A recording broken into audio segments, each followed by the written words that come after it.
Bonjour, on est dans l'Évangile selon Matthieu aujourd'hui et dans le chapitre 1 et on va parler de Jésus qui va naître d'une vierge. Et on lit au verset 18, « Voici quelle fut l'origine de Jésus-Christ. Marie, la mère de Jésus, avait été accordée en mariage à Joseph. Or, avant qu'ils aient habité ensemble, elle fut enceinte par l'action de l'Esprit Saint. Joseph, son époux, qui était un homme juste, ne voulait pas la dénoncer publiquement. Il décida de la répudier en secret. Il avait formé ce projet lorsque l'ange du Seigneur lui apparut en songe et lui dit, « Joseph, fils de David, ne crains pas de prendre chez toi Marie, ton épouse. L'enfant qui est engendré en elle vient de l'Esprit Saint. Elle mettra au monde un fils auquel tu donneras le nom de Jésus, c'est-à-dire le Seigneur sauve, car c'est lui qui sauvera son peuple et ses péchés. » Tout cela arriva pour que s'accomplisse la parole du Seigneur prononcée par le prophète. Voici que la Vierge concevra et elle mettra au monde un fils auquel on donnera le nom d'Emmanuel, qui se traduit Dieu avec nous. Né d'une Vierge, je dirais que plus que jamais aujourd'hui, cette question est d'un ordre tellement importante aujourd'hui. On questionne que Jésus soit né d'une Vierge plus que jamais. Le scepticisme au niveau de la naissance de Jésus est partout autour de nous. Et l'Évangile selon Matthieu le commence clairement, tout comme l'Évangile selon Luc nous affirme que Jésus est né d'une Vierge. Et c'est essentiel à la foi chrétienne. Jésus se démarque de tout homme sur terre par sa naissance, qui authentifie son identité.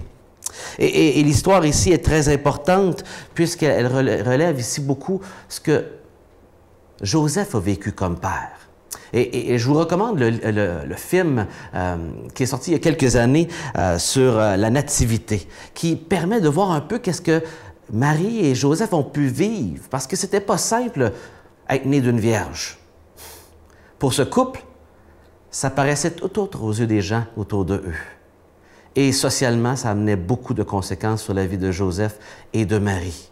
Il fallait avoir beaucoup de foi pour accepter qu'effectivement, c'était le cas pour Joseph. Et le défi dans le texte présent est ce défi pour Joseph de croire, qui, alors qu'il entend ces paroles, a de la misère à le croire, évidemment. Il se dit dans sa tête, non, non, c'est parce que ma femme qui m'était promise, ma fiancée, est allée voir ailleurs.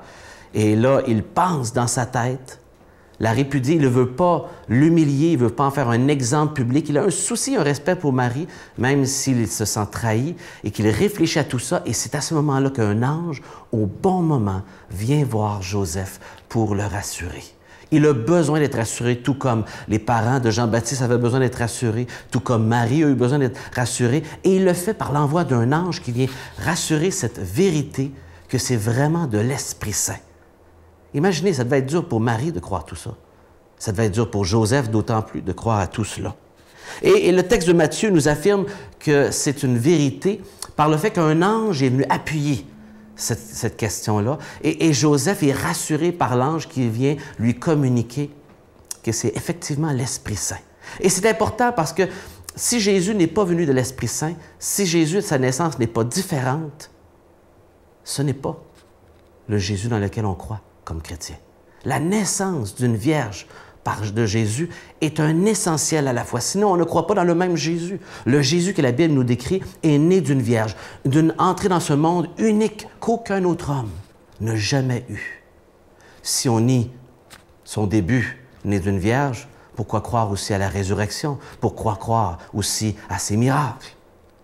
C'est ce qui rend Jésus si unique. Né d'une vierge. Et la deuxième explication que nous offre le livre de Matthieu, il confirme que c'était un fait par le fait qu'il y a une prophétie dans l'Ancien Testament, dans Ésaïe, qui confirme que le Messie devait naître d'une vierge, une naissance unique dans Ésaïe chapitre 7. Une particularité de Matthieu était justement de citer beaucoup pour les Juifs l'Ancien Testament et de montrer que la venue de Jésus est l'accomplissement de l'Ancien Testament, l'accomplissement de prophéties données d'avance depuis très longtemps, et que Jésus incarne l'accomplissement de ces prophéties. Son nom aussi, notez bien, dans ce texte, on l'appelle deux noms. Jésus, qui veut dire celui qui sauve. Il est venu, c'est lui qui va sauver son peuple de ses péchés, mais également, on dit aussi qu'il est Emmanuel, Dieu avec nous. Donc, Dieu qui s'est incarné dans le corps d'un homme. Il fallait la naissance virginale pour que Dieu s'incarne parmi nous, hommes, pécheurs, en besoin de lui, et qu'il vienne vivre parmi nous. Merci Seigneur qu'il a fait cela. Ces noms sont très importants et communiquent des vérités importantes sur Jésus. Croyez-vous que Jésus est né d'une vierge? C'est une question importante. C'est essentiel à la foi en Jésus, sinon ce n'est pas le même Jésus que l'on croit. Fait intéressant et non anodin, Matthieu ouvre et termine son livre justement avec cette promesse que Dieu est avec nous. Jésus, c'est Dieu avec nous, et lorsqu'il le quitte, il dit « Dieu est avec vous jusqu'à la fin du monde ». Ça commence avec lui parmi nous, et ça doit continuer avec lui parmi nous dans nos vies au quotidien, pour vivre pour lui et accomplir la volonté de Dieu. Sa présence est l'élément déterminant. Avez-vous cette présence dans votre vie aujourd'hui? Que le Seigneur vous accompagne.